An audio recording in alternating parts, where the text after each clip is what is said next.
If you're reading this, chances are you're worn out. You've lain awake replaying conversations, watching their texts get shorter and cooler and further apart, hunting for some kind of proof that you actually matter to them. You keep waiting for that movie moment, the one where everything suddenly makes sense and they finally admit you're it. But here's the uncomfortable possibility. Maybe that moment already happened and you didn't recognize it because it didn't look like affection. It looked like anxiety. It looked like a fight that came out of nowhere. Most advice about relationships tells you to watch for steadiness, to trust that real love feels calm and dependable. That's true if you're dealing with someone securely attached. You're not. You're tangled up with someone avoidant, and for them the usual rules run backwards. Safety feels threatening, and closeness feels like being trapped. There's a particular turning point that shows up in almost every serious relationship with an avoidant person, and it's the point where they genuinely start falling for you. Ironically, it's often the exact moment their partner assumes things are falling apart. That's because avoidant people don't fall in love the way everyone else does. They don't soften or open up. They short-circuit. Stay with me here because what I'm about to describe is going to run against everything your gut is telling you. We're going to look at behavior that reads as rejection, but is actually a distress signal from someone whose attachment system just got triggered. We're going to talk about why they pull away right when they realize they're in too deep. It isn't you they're escaping. It's the version of themselves that's starting to depend on you and that terrifies them. To make sense of this, you have to understand how they built their inner world in the first place. For someone with a dismissive avoidance style, self-sufficiency isn't just something they prefer, it's how they've learned to survive emotionally. Somewhere early on, they absorbed the lesson that needing people is risky, that missing someone is basically confessing a weakness. So they constructed an internal fortress, tightly guarded, nothing getting in, and just as importantly, nothing real getting out. That's the emotional baseline they operate from. Then you arrive. In the beginning, it's effortless because the early stage of a relationship doesn't ask much of them. It's excitement and chemistry, not depth. They can play the part of a great partner because you haven't reached anything underneath yet. You're still a visitor, not someone who actually lives inside their walls. But then time does what time does. You start sharing real things. You build memories together. You stop being a novelty and start becoming something they rely on for comfort. And that's exactly when things shift. You're no longer just someone they're seeing in their nervous system. You've become a threat to the balance they've spent years protecting. You've gotten past the walls. The first thing you'll usually notice isn't distance. Oddly enough, it's friction. They get irritable over nothing. Suddenly, your habits annoy them. How you talk, how you dress, small things that never bothered them before. It's easy to read this as them falling out of interest, but look closer. This is a defense mechanism, not boredom. They're unconsciously trying to talk themselves out of how much you mean to them. Here's the logic underneath it. If you're wonderful, if you're everything they wanted, then losing you would be devastating. And their brain, wired for self-protection, won't tolerate that kind of exposure, so they start finding flaws, real or invented, to convince themselves you're not actually that important. It's not cruelty. It's self-defense dressed up as criticism. They're not trying to hurt you. They're trying to protect themselves from how much they've come to value you. And this is the key thing to understand. They aren't creating distance because they want you gone. They're testing whether the connection can survive the strain or trying to control the ending on their own terms before you can hurt them first. Breaking things themselves feels safer than being broken later. That leads to a second, quieter layer of this shift, the shutdown. Think about a time you had a genuinely intimate moment with them. Maybe they opened up about something painful, or you shared a moment of real unguarded closeness. You probably felt like you'd finally broken through. Then the next day, they vanish. No texts, no calls, or if they do respond, it's flat and distant. For you, that closeness felt like connection.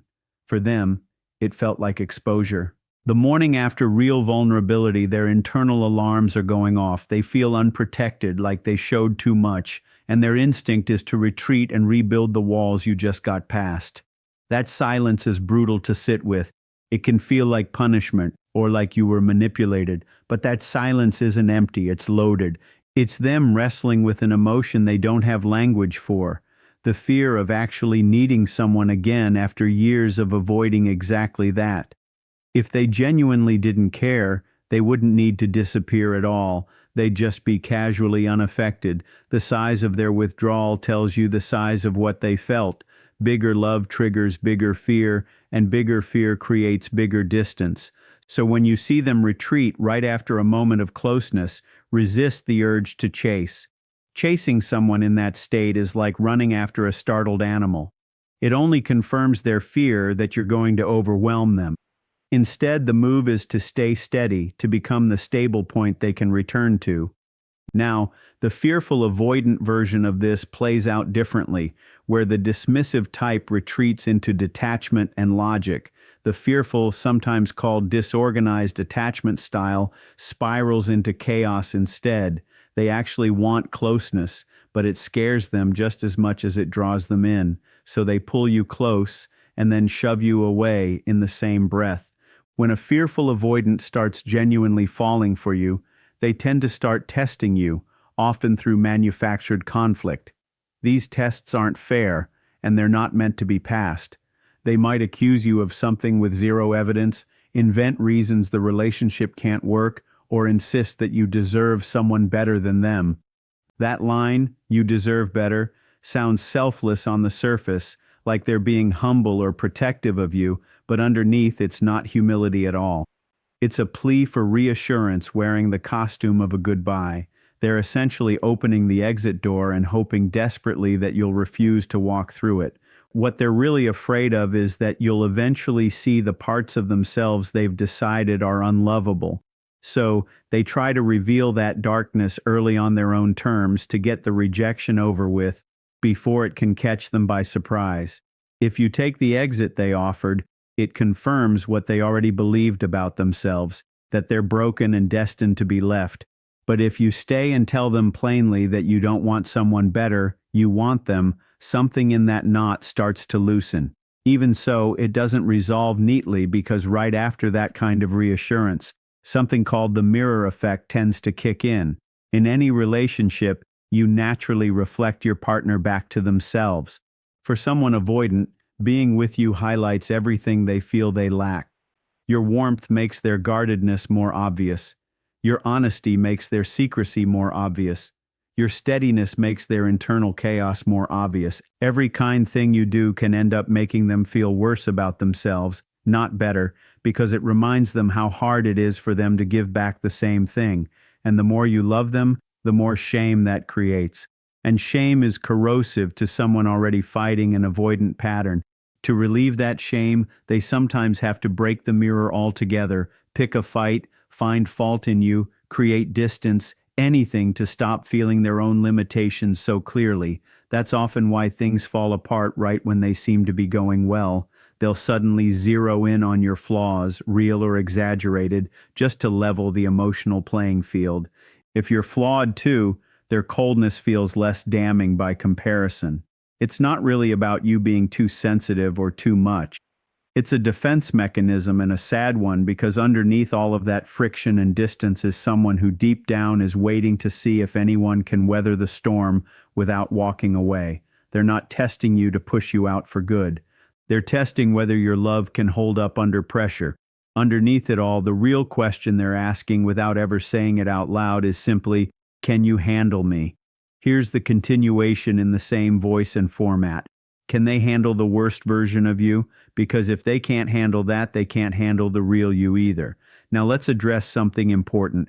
There's a real difference between an avoidant pulling away and someone being outright abusive. This isn't about tolerating disrespect or making excuses for someone who's actually mistreating you. The distinction comes down to intent and whether repair happens afterward. Someone narcissistic devalues you as a way to control you. Someone avoidant pulls away to protect themselves.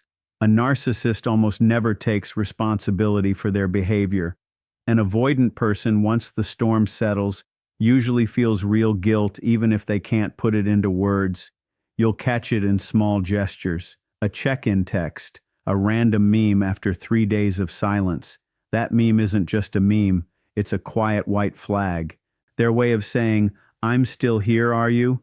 It's a small olive branch sent up from somewhere deep underground. So how do you tell the difference between someone who's genuinely gone and someone who's just circling back slowly? Watch the pattern. If someone is consistently indifferent, that's not avoidance, that's just disinterest, plain and simple.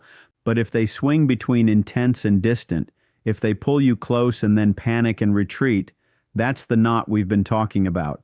And that back and forth actually tells you something important. There's a real fight happening internally because you matter to them. If you didn't matter, there'd be no struggle at all. They'd simply leave. No drama, no static. The fact that they're still around, even while acting distant or defensive, is itself evidence of the bond. They're stuck in the doorway, too afraid to fully step in, too attached to walk away. That in-between space is where a lot of you reading this are currently living. It's lonely, it's painful, but it's also where the real work actually happens. We've covered what this shift looks like, the withdrawal, the sudden coldness, the unexpected criticism, and how these often signal fear rather than a lack of feeling. But understanding that doesn't erase the hurt. Knowing they're scared doesn't make the quiet nights feel any less empty. So what do you actually do? How do you get through this shift without losing your own sense of self? And how do you support them without becoming collateral damage in their internal battle? This calls for a response that goes against every instinct you have. Your gut tells you to fix things when they pull back. You move closer. When they go quiet, you get louder. When they turn cold, you try to warm things up by giving even more. You need to stop doing that. I know that's hard to hear. You cannot thaw someone else's fear by burning yourself out. All that happens is you exhaust yourself while they stay just as guarded. This counterintuitive response is genuinely one of the hardest things to practice because it means overriding your natural urge to chase and repair. When you feel them pulling away, everything in you says, hold on tighter, explain yourself, make this okay. But in a dynamic shaped by avoidance, explaining reads as pressure, chasing reads as control, and reassurance can feel like a trap closing in. So the move is the opposite of instinct. When they step back, you don't follow, you hold your position. This isn't a manipulation tactic or some version of playing games. It's about respecting their need for space while still holding on to your own self-respect. Think of it as a secure pause. When the coldness or conflict or disappearing act starts, that's your cue to pause, not to pursue. You don't send the anxious text asking what's wrong. You don't write out a long explanation trying to decode their behavior. You don't apologize for things that weren't your fault just to smooth things over. You simply wait, and while waiting, you focus on calming your own system because anxiety doesn't stay contained. If you're spiraling internally, checking your phone constantly, you're still chasing them, just without the words. And somehow that energy comes through anyway. Avoidant people tend to be extremely attuned to emotional undercurrents. They can sense when someone is anxiously waiting on them, and that sensed pressure often pushes them further away because it starts to feel like an obligation rather than a connection. But when you genuinely redirect your energy elsewhere, spending time with friends, going to the gym, actually living your life rather than performing being okay, something in the dynamic shifts. The pressure eases. The vacuum that chasing created disappears, and in that open space, their natural curiosity about you has room to come back. Avoidant attachment tends to feel safest with a bit of distance.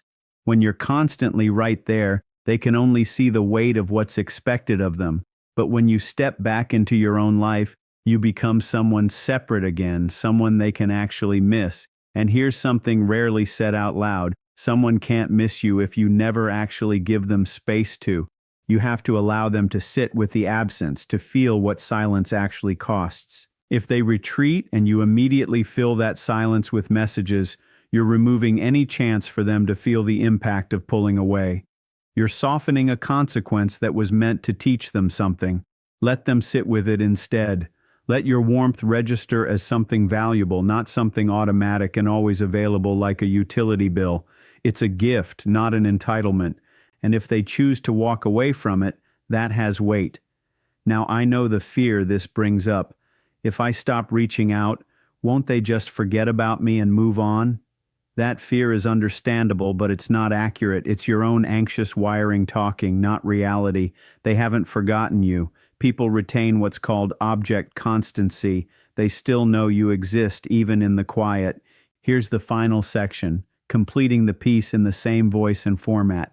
Actually, the moment you stop chasing is exactly when you become most real to them. Because for the first time, you're behaving like someone secure. You're communicating that you have your own sense of worth. Avoidant people respect autonomy. They respect strength. Chasing makes you look uncertain of your value. Standing firm makes you look valuable. And that kind of value is naturally compelling. So let's talk about what typically happens next, their return. If you hold that secure pause long enough, they usually circle back. It might take a few days or a few weeks, but they'll come back testing the water. A short, low-effort message, "Hey, what's up?" Maybe just an emoji. This moment matters more than people realize because most people mess it up right here. They're so relieved to hear from them that they respond instantly with a flood of emotion. "Oh my God, I was so worried. I missed you so much. Are we okay?" That single reaction hands all the power straight back. It shows them that no matter how they behave, you'll be there waiting. Don't do that. When they come back low effort, mirror their energy. If they say, "Hey, let a few hours pass," then respond with something warm but measured. "Hey, good to hear from you. How's everything going?" Friendly, not desperate. You're acting as the anchor here, and an anchor doesn't drift along behind the boat. It stays grounded. You're showing them that their absence didn't wreck you, and because it didn't, it becomes safe for them to come back without needing to fix anything first. That lowers their guard. But, and this matters a lot, you can't live in this cycle forever. There's a bigger picture to two with. Understanding why someone pulls away is compassion. Tolerating it indefinitely is self-neglect. At some point, knowing the reason behind the pain doesn't make the pain acceptable to keep absorbing. So how do you go from just surviving this pattern to actually healing it? You shift the relationship's terms through what's called secure vulnerability, very different from anxiously spilling emotions in the heat of the moment. Secure vulnerability means waiting for a calm, connected moment, not during a fight, not mid-withdrawal, and saying something like, "I really value what we have. When things are good between us, they're genuinely great. But when you go quiet for days with no word, it hurts me. I'm not asking you to change who you are, but I also can't feel good in a relationship where I feel shut out. I'd like us to find a way for you to have your space without me feeling abandoned. Can we work on that together?" Notice the shape of that. Acknowledgement first, then the specific behavior, then its impact, then your limit. Then an open invitation to problem solve, not blame, not accusation, just a clearly stated need treated as equally valid to their need for space. Their reaction here tells you everything. If they get defensive, call you needy, or shut the conversation down entirely, that's meaningful information. That's not just avoidance. That's an unwillingness to grow. But if they stay in the conversation, even uncomfortably, and say something like, "I don't really know how to do that, but I'm sorry," that's real progress. That means the relationship matters more to them than protecting their walls, and it means there's enough give in the pattern to actually work with. Still, patience is essential. This kind of attachment doesn't rewire in a single conversation. It takes repetition and reinforcement. When they open up or lean in, acknowledge it. "I love talking with you tonight. Thank you for sharing that with me. I feel really close to you right now." Positive reinforcement genuinely helps retrain the nervous system. They've learned that closeness leads to pain. Your job patiently is to show them that closeness can lead to safety instead. Understand the size of what you're up against. You're not just working against their current behavior, you're working against decades of conditioning, an absent parent, a critical one, an early betrayal. You're up against a long history you can't see, and you can't fight that history with frustration, only with steady consistency. Not consistency in chasing them, but consistency in simply being reliable. Think of yourself as a lighthouse. It doesn't run along the shoreline searching for ships. It stands still and keeps its light on. If a ship wants safety, it'll navigate toward the light. If it chooses the storm instead, that's not a failure of the lighthouse. You are not responsible for fixing them, only for creating a consistently safe, warm environment. If you've done that and they still can't move closer, that's something happening within them, not a flaw in your effort. Let's go a bit deeper into why closeness can feel like panic for them in the first place. It comes down to a fear of losing themselves. For a dismissive avoidant, their sense of self functions like a heavily guarded island, built and reinforced over a lifetime. Real intimacy requires lowering those defenses, merging, in a sense, and that can feel less like connection and more like disappearing entirely. That's why their reaction can feel so extreme. It's not really about you, it's a survival response. They don't have a concept of healthy interdependence, only total self-sufficiency or total loss of self, and they often project that fear of losing themselves onto you, as if you're the one trying to consume them. So when you see them retreating, it helps to remind yourself they're not fighting against you, they're fighting for air. That shift in framing changes everything. It turns hurt into understanding, and understanding carries a calmer energy than resentment does, which they can actually feel. When the pressure eases, they can breathe again, and when they can breathe, they can move closer. There's another pattern worth naming here, what we might call the phantom X.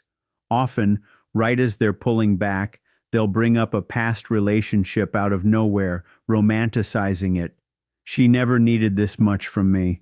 I still think about her sometimes. That kind of comment cuts deep and makes you feel like you're competing with someone. But here's what's actually happening. They're not in love with that person. They're in love with the safety of distance. An ex who's no longer present can't ask anything of them. That person becomes a controlled fantasy, not a real demand. You, on the other hand, are present, real, and asking for things, which feels far riskier. The phantom ex becomes a convenient shield. I can't fully commit because I'm not over her. It's rarely even true.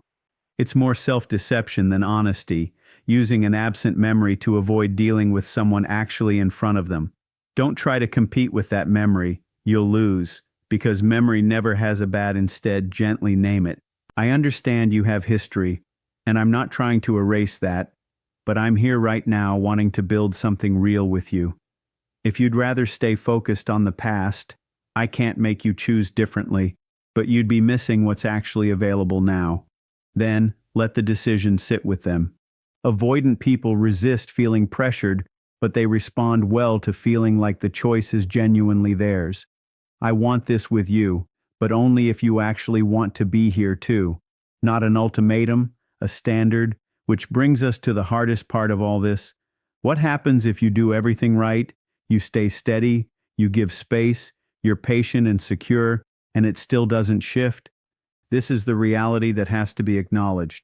Sometimes the pattern is too deeply rooted, sometimes the wound runs too deep, and sometimes the most loving thing you can do for both of you is walk away, not out of anger and not to punish them, but because you're accepting the truth of the situation. You can love someone and still not be able to love them into healing. And you can't burn yourself down trying to keep someone else warm. Sometimes leaving is exactly what allows someone to finally face themselves. As long as you stay and tolerate inconsistency, there's no real incentive for them to change.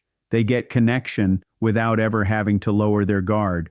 Once that's gone, once the light actually goes out, they're left alone with exactly what they built. And that isolation is often what finally cracks things open.